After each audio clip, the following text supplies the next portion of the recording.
আসসালামু আলাইকুম ওয়া রাহমাতুল্লাহ। মানে বন্ধুর জন্য বন্ধু কেন আসলেন এখানে? বন্ধু ভুলে যেও না কখনো, যেখানেই থাকো যেভাবেই থাকো, মনে রেখো আমি আছি তখনও।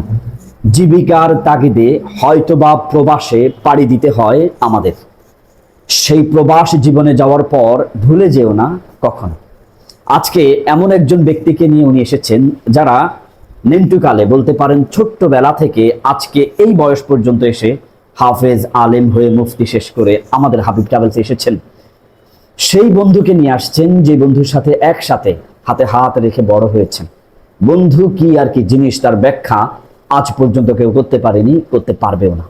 আল্লাহ রাসূল সাল্লাল্লাহু আলাইহি ওয়াসাল্লাম মৃত্যুর পূর্বেই উনি আল্লাহুম্মা আমার রফিকুল আলা নবী বলেছেন এমন আমার উত্তম সঙ্গী বন্ধু আবু বকর, অর্থাৎ বন্ধুদের ব্যাপারে উনিও ধারণা দিয়েছেন।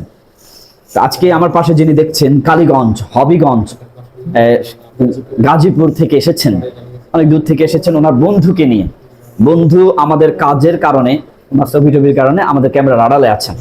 চলুন তাহলে, মানে বন্ধুর জন্য বন্ধু কেন আসলেন এখানে? আমি এসেছি গাজীপুর কালীগঞ্জ থেকে আমার মাশাআল্লাহ। বন্ধুকে নিয়ে। আলহামদুলিল্লাহ যথেষ্ট বিশ্বস্ত এক ঝাঁক তরুণ আলেমদের দ্বারা পরিচালিত হাবিব ট্রাভেলস। মাশাআল্লাহ।